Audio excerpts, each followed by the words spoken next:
Assalamualaikum warahmatullahi wabarakatuh.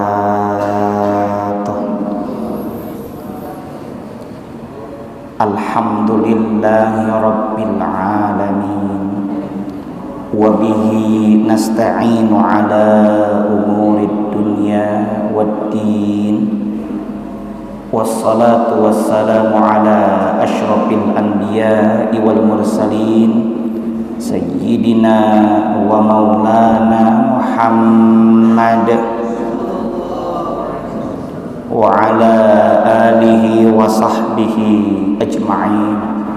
Amma ba'du, rabbi syrah li sadri wa yassir li amri wahlul 'uqdatam min lisani yafqahu qawli. Rabbi zidni ilma warzuqni fahma birahmatika ya arhamar rahimin.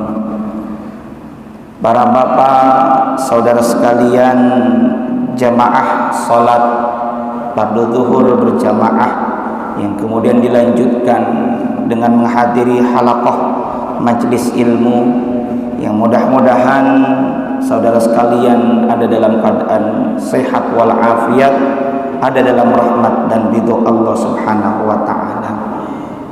Puji dan syukur mari sama-sama kita panjatkan kehadirat Allah Azza wa Jalla yang senantiasa menganugerahkan kepada kita segala karunia nikmatnya, utamanya adalah nikmat iman, nikmat Islam, nikmat sehat walafiat, dan tak lupa pula nikmat waktu luang. Alhamdulillah. Salawat beriring salamnya semoga senantiasa tercurahkan kepada Rasulullah Muhammad sallallahu alaihi wasallam, juga teruntuk keluarga beliau, para sahabat beliau, para tabi'in, tabi'ut tabi'in, atba'ut tabi'in, hingga kita sekalian semoga termasuk dalam jajaran umatnya dan semoga mendapatkan syafaatul uzma dari beliau di yaumil akhir nanti. Amin ya Allah ya rabbal alamin. Jamaah sekalian rahimakumullah, pada pertemuan ini kita akan melanjutkan bahasan tafsir Jalalain, fokus pada juz amma, masuk ke dalam surah Al-Lahab atau surah Al-Masad atau surah Tabbat. Mangga dibuka, saya baca terlebih dulu, nanti bisa diikuti. A'udzu billahi minasy syaithanir rajim. Silakan.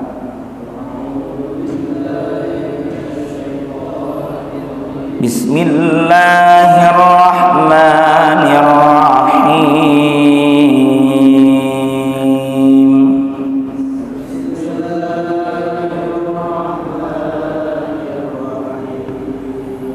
Tabbat yada abi lahabin wa tab.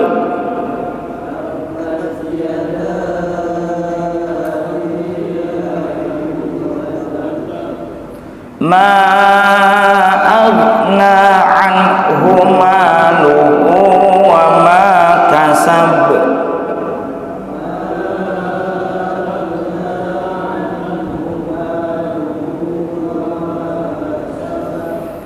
Sayasla naran dzata lahab.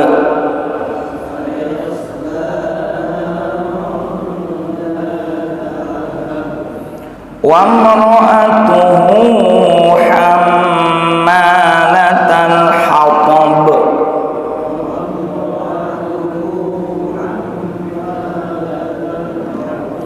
Fi jidha hablum min masad.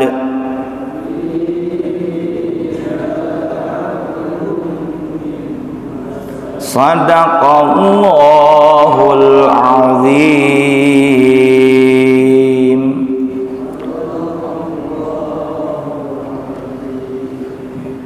Tabbat, taknya berdesis ketika sukun, bukan kemudian dibaca seperti huruf C, tabaj, tapi tabat, hanya saja berdesis, ada anginnya. Nah, ini namanya sifatul huruf. Huruf-huruf Al-Quran kalau kita baca satu huruf bernilai 10 pahala kebaikan. Itu manakala kita membaca dengan menunaikan hak-haknya. Kita saja kan punya hak dan ada kewajiban. Huruf ada haknya, maka mesti benar sifatul hurufnya, makharijul hurufnya, panjang pendeknya, hukum bacaannya, ya. Jadi bukan tabat, nah, tapi tabat biasa. Kalau ditransliterasikan huruf T, ya, tapi berdesis. Berdesis itu ada angin. Gampang, kita pakai tisu, ucapkan huruf hijaiyah dari A sampai Ya. A mestinya tidak berangin. Lawan dari hamas adalah jahr. Hamas berdesis, ada angin, jahr ditekan. A. Ba, mohon maaf, ada yang membaca ba. Insya Allah kalau belajar dengan istiqomah bisa ba, tidak ba, jahr. Ta, ta. Nah, kalau ini baru berdesis, ada angin, ta, ta. Jadi kalau pakai tisu ketahuan tuh, ta, sa, hamas. Hamas itu apa artinya tadi?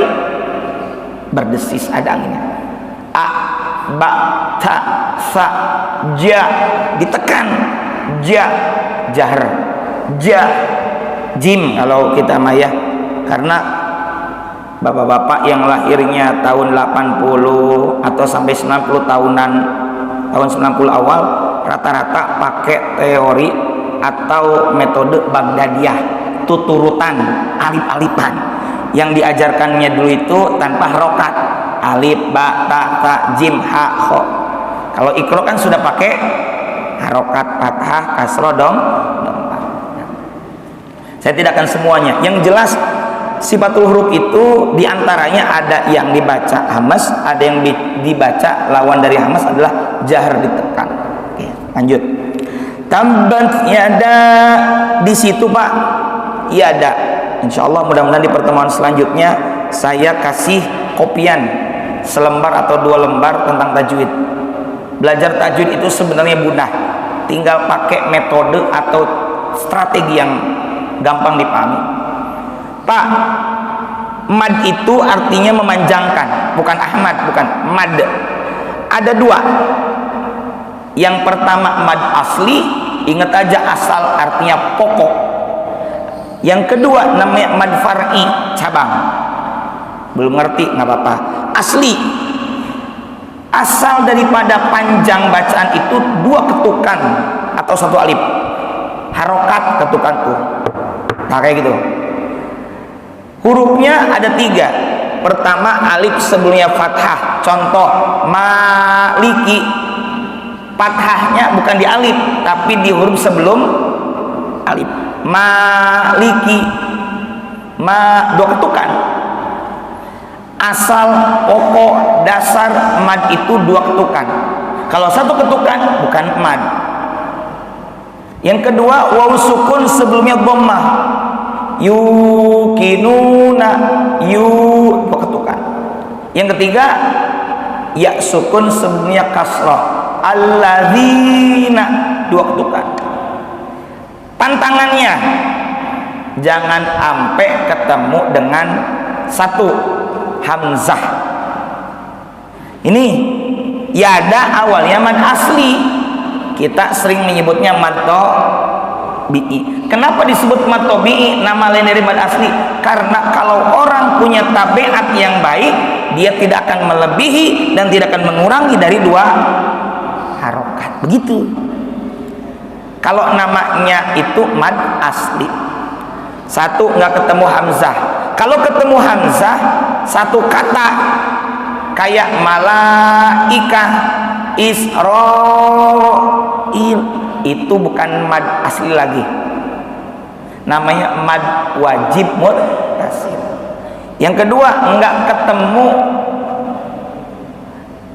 ketemu tasdid, huruf bertasdid,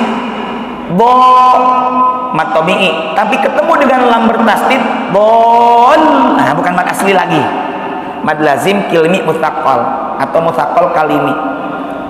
Yang ketiganya, tidak sedang waqaf, alhamdulillahi rabbil alamin, awalnya mad tabi'i, berhenti waqaf, maka jadi mad arid lis sukun. Kalau diwasolkan mad asli. Tuh, asalnya dua ketukan, tapi ketika bertemu dengan pantangan-pantangan tadi bukan mad asli, ntar bergesernya ke kuadran namanya mad far'i. Ada 14, di antaranya mad jaiz, mad wajib, mad arid lis sukun. Nanti insyaallah mudah-mudahan saya kasih diagramnya. Lebih gampang dengan diagram. Kalau kudu baca umuran 30 tahun ke sono mah udah susah, ya enggak? Mendingan lebih gampang ada diagram, gambar kayak anak-anak gitu. Teu ari orang mah maca teh lah gitu ya. Oke, dikit udah segitu doang. Baik, kita ke tafsir. Bismillahirrahmanirrahim. Tafsir Jalalain. Ini surah Al-Lahab. Urutan dalam segi turunnya wahyu, ini surah Al-Lahab adalah urutan ke-6. Dulu saya pernah sampaikan, urutan pertama yang turun kali pertama adalah surah Al-Alaq.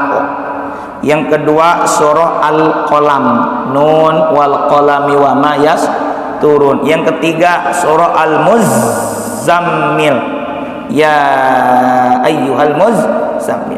Yang keempat surah Al-Muddathir, ya ayyuhal muddathir.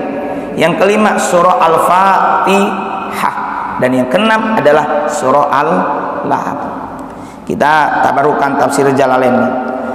Bismillahirrahmanirrahim. Lamma da'an nabiyyu sallallahu alaihi wa alihi wasallam, ketika da'a menyeru siapa? An-nabiyyu sallallahu alaihi wa alihi wasallam, yakni Kangjeng Nabi Muhammad sallallahu alaihi wasallam. Berarti kalau turunnya urutan ke-6 kira-kira masih awal-awal atau sudah akhir? Awal. Lagi awal-awal. Nabi menyeru, manggil qaumahu kepada kaumnya, saat itu masih berada di kota Makkah Al-Mukarramah. Wa qala, dan Nabi berkata, bersabda, inni nadhirun lakum, sesungguhnya aku nadhirun, pemberi peringatan. Nabi kan basyirau wa nadhiro, basyiro pemberi kabar gembira kepada orang-orang yang beriman, nadhiro pemberi peringatan kepada orang-orang yang tidak beriman. Maka kata Nabi, inni nadhirul lakum, sesungguhnya aku memberi peringatan lakum kepada kalian, baina yaday azabin syadidin, di mana di hadapan kalian ada siksa yang berat ketika mereka tidak beriman kepada Allah. Faqala, mendengar ucapan tersebut, berkatalah ammuhu, pamannya baginda Nabi Muhammad sallallahu alaihi wasallam. Siapa namanya? Abu Lahabin, namanya Abu Lahab.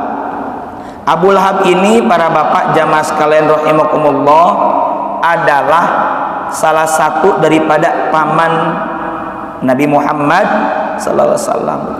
Jumlah putra putri Abdul Muthalib, karena Abu Lahab ini bin Abdul Muthalib, ya. Abdul Muthalib ini punya anak laki-laki dan punya anak perempuan. Ada 10 anak laki-laki dan ada 6 anak wanita daripada siapa? Abdul Muthalib. Abdul Muthalib ini juga bukan nama asli, Pak. Kita kan suka kalau di bulan Maulid mendengar riwayat tentang baginda Nabi Muhammad sallallahu alaihi wasallam. Kita sering baca rawi, kitab rawi. Kalau orang Betawi namanya kitab rawi nyebutnya. Mau Barzanji, Simtud Duror, Maulid Diba, Maulid Azab, apalagi tuh Syaraful Anam, Abdiyaul Lami. Di dalam Barzanji, ya, Iqdul Jawahir nama kitab aslinya itu, karya Syekh Ja'far Al-Barzanji. Di situ disebutkan bahwa kakek Nabi Muhammad namanya Syaibatul Hamdi. Itu nama aslinya. Syaibah itu secara bahasa orang yang beruban. Alhamd yang terpuji, karena memang beliau terpuji. Kita sering bilang ke orang tua, beh, babeh, itu disebeh itu. Sebeh anak, sebeh itu yang beruban. Tapi kenapa disebut Abdul Muttalib? Orang kalau nama pakai Abdun kan artinya hamba. Abdullah hamba Allah, Abdurrahman hamba Allah yang Maha Pengasih. Nah, ini Abdul Muttalib, apakah hambanya Muttalib? Bukan. Ya.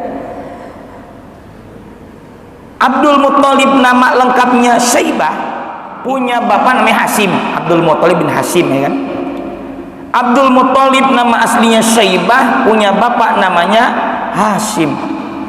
Tapi sehari-hari ini Syaibah bin Hasim kemana-mana dan dibesarkan oleh pamannya namanya Muttalib bin Abdul Manaf.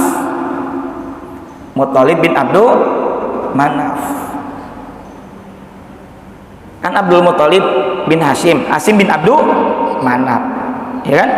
Nah, Abdul Manaf punya anak selain Hasim, juga punya anak namanya Muttalib. Nah, Muttalib inilah yang membesarkan siapa? Kakek Nabi Muhammad namanya Syaibah atau Abdul Muttalib. Orang nyangkanya ini Syaibatul Hamdi atau Abdul Muttalib adalah anak atau hamba sahayanya Muttalib. Sehingga orang menyebut ini Syaibah sebagai hamba sahayanya Muttalib. Kemudian orang mengenal dengan nama Abdul Muttalib. Begitu. Jadi bukan hamba Muttalib, bukan. Hamba sahayanya Muttalib. Orang mengiranya begitu. Kenapa disebut, dipanggil dengan nama Abdul Muttalib? Begitu. Ya. Kan kalau ngaji jadi tahu. Nama asli Abdul Muttalib siapa? Syaibah atau Syaibatul Hamdi bin Hashim bin Abdi Manaf. Tapi Syaibah ini dibesarkan dari kecil oleh pamannya namanya siapa? Muttalib bin Abdul Manaf. Maka orang lebih mengenal Syaibah ini dengan julukan Abdul Muttalib, yang mana secara bahasa artinya apa? Hamba sahayanya Muttalib, padahal bukan, itu adalah keponakan itu, ya. Kemudian Abdul Muttalib anak-anaknya itu ada Harith bin Abdul Muttalib, Zubair bin Abdul Muttalib, Hamzah bin Abdul Muttalib, Abbas bin Abdul Muttalib, Abu Lahab bin Abdul Muttalib, kemudian Abu Thalib, ya, Abu Thalib bapaknya siapa? Ali bin Abu Thalib. Ada lagi anak perempuan Al-Bayda Ummu Hakim binti Abdul Muttalib, Barrah binti Abdul Muttalib, Sofiyah. Ini ada dalam kitab Aqidatul Awam. Sofiyah bibinya Nabi Muhammad, ya.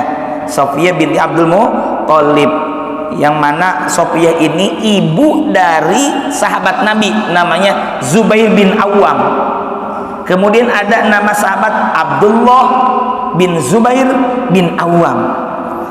Nggak apa-apa Pak, nggak ingat, setidaknya Bapak pernah mendengar nama sahabat.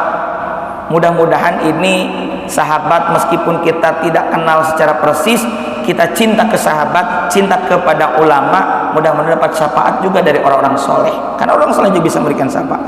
Kemudian ada lagi namanya Arwa, ini ibu dari keluarganya Jahsy, dan Abdullah bin Abdul Muttalib yang merupakan ayah baginda Rasulullah Muhammad SAW. Abdullah ini bungsu, Ya, sedangkan Abu Lahab itu paman Nabi, tapi kira-kira kalau orang Sunda nyebutnya apa? Uwa. Karena ayahnya Nabi Muhammad ini bungsu. Ya. Singkatlah itu sedikit tentang siapa Abu Lahab dan Abdul Muthalib. Memang Abu Lahab ini, sebelum kita bahas tabbat yadanya itu, Abu Lahab ini pernah ketika mendengar kabar lahirnya ponakan yang merupakan hasil pernikahan Abdullah dan Ibu Aminah, ini siapa? Abu Lahab senang banget, girang sekali. Di mana dalam riwayat Imam Bukhari yang berasal dari Urwah bin Zubair, ada satu riwayat begini: wa Thuwaibatu maulatu li Abi Lahabin. Thuwaibah al-Aslamiyah adalah maulatun li Abi Lahabin, hamba sahaya milik Abu Lahab. Karena Abu Lahabin adalah Abu Lahab a'taqoha, membebaskan itu Thuwaibah al-Aslamiyah. Fa'ardu'at, lantas itu Thuwaibah menyusui an-nabiyya sallallahu alaihi wasallam, kepada Kangjeng Nabi Muhammad sallallahu alaihi wasallam. Jadi ketika Thuwaibah mengabari, Tuan, Ibu Aminah melahirkan, itu senang. Kalau begitu sekarang kamu aku bebaskan kamu sekarang. Itu memang ada jasanya Abu Lahab juga, dikit mah gitu kan. Dan Thuwaibah al-Aslamiyah ini adalah ibu susu pertama sebelum yang lainnya, setelah Aminah tentunya. Kemudian lama mata Abu Lahabin, ketika Abu Lahab meninggal dunia, uriyahu ba'du ahlihi bisyarri hibatin, sebagian keluarganya Abu Lahab diperlihatkan dalam mimpi tentang buruknya keadaan Abu Lahab. Ayat bisu'i hali, buruk, pokoknya jelek lah apa yang dialami oleh Abu Lahab, ya neraka gitu kan. Qala lahu madza laqita, ya, keluarga yang lihat di mimpi itu bertanya, wahai Abu Lahab, apa yang terjadi pada dirimu? Qala Abu Lahab, kata Abu Lahab, lam alqa ba'dakum ghairu anni suqitu fi hadhihi bi'ataqati Thuwaibah. Nah ini, aku, kata Abu Lahab, tidak mendapatkan apapun sepeninggal kalian kecuali aku diberi minum karena memerdekakan Thuwaibah al-Aslamiyah. Ini mimpi, memang mimpi. Jadi dalam mimpi tersebut keluarga Abu Lahab melihat bahwa kondisinya Abu Lahab setelah meninggal itu jelek pokoknya. Tapi kata Abu Lahab, ada keistimewaan. Gara-gara Abu Lahab pernah gembira dengan kelahiran siapa? Baginda Nabi Muhammad sallallahu alaihi wasallam, beliau membebaskan siapa? Budaknya yang bernama Thuwaibah al-Aslamiyah. Dia dapat keistimewaan yang sedikit lah setidaknya. Gara-gara apa? Bahagia dengan dilahirkannya baginda Rasulullah Muhammad sallallahu alaihi wasallam. Itu memang ada sedikit ya kelebihannya. Nah, namun kita bersingkat. Namun sayangnya Abu Lahab itu menolak dakwahnya Nabi Muhammad sallallahu alaihi wasallam. Ketika Nabi Muhammad berkata, inni nadhirul lakum baina yadi adzabin syadid, kata pamannya yang bernama Abu Lahab apa? Tabban laka, celakalah kamu wahai Muhammad, keponakannya. Alihadza da'autana, apakah ini ya da'autana, kamu menyeru kami, kamu manggil kami ke sini itu hanya untuk ngomong begitu? Nazala, kemudian turun tabbat yada Abi Lahab. Tabbat bimakna khasirat, yakni rugilah, celakalah yada Abi Lahab, tangan Abu Lahab. Kenapa di sini digunakan kata tangan? Ini adalah majaz. Jadi ini adalah majaz. Yang dimaksud adalah apa yang dilakukan oleh Abu Lahab pokoknya celaka. Makanya tabat yada, celakalah kedua tangan Abu Lahab, watab, dan binasalah ia. Ya. Kemudian ma agna anhu maluhu wa ma kasab, ma agna, goni kan kaya, tapi maksudnya guna. Guna itu dari bahasa kita. Ma agna, tidak bisa mencukupi apa? Anhu, daripadanya, maluhu, hartanya, wa ma kasab, dan apa yang diusahakan oleh Abu Lahab. Artinya tidak akan bisa menolak azab dari Allah harta atau apa saja yang diusahakan oleh Abu Lahab, nggak ngaruh. Kemudian sayasla naron dzata lahab, kelak Abu Lahab akan masuk ke dalam neraka yang menyala-nyala. Naron dzata lahab, tidak sendiri, tapi juga siapa? Wa mru'atuhu, dan juga siapa? Demikian juga istrinya yang dikenal dengan sebutan Ummu Jamil. Istrinya pun sama, di mana istrinya itulah wa mru'atuhu hammalatal hatab. Hammalatal hatab itu pembawa kayu bakar. Karena memang istri Abu Lahab juga sangat memusuhi dan suka menyakiti baginda Rasulullah Muhammad SAW. Bareng-bareng dengan suaminya siapa? Abu Lahab, dia bahu membahu melakukan perbuatan dosa dan pelanggaran, bahkan berusaha sekuat tenaga menyakiti Rasul, bahkan berhasil pernah menghalangi Nabi Muhammad dengan membakar kayu. Kalau kayak kita mah yang demo dihalang-halangi pakai barikade lah, kira-kira begitulah, ada apa itu, ranjau dan sejenisnya. Kalau ini istrinya Abu Lahab justru yang mensupport kayu bakar untuk menghalang-halangi dakwanya baginda Rasulullah Muhammad sallallahu alaihi wasallam. Fi jidiha hablum mim masad, yang mana di lehernya ada tali atau kalung dari sabut, dimana seperti layaknya orang yang suka manggul kayu bakar kalau di kampung nih, di atas punggungnya yang mengingatkan tali di lehernya. Ya, itu makna pertama, karena dia suka bawa kayu bakar. Makna yang kedua adalah bahwa nanti di neraka si istrinya Abu Lahab yang bernama Ummu Jamil akan membawa kayu bakar untuk membakar suaminya sambil mengalungi tali dari bahan sabut di lehernya. Nah, itulah balasan untuk Abu Lahab dan istrinya. Apa pelajarannya? Lihat di sini, Abu Lahab memusuhi baginda Rasul, ya, dan dia meninggal tentu tidak dalam keadaan iman, alias su'ul khotimah. Apa? Hartanya nggak akan berguna untuk menolak azab. Kemudian apa yang diusahakan, apapun itu nggak akan manfaat karena dia tidak ada iman. Dan istrinya meskipun namanya Ummu Jamil nggak ada manfaatnya.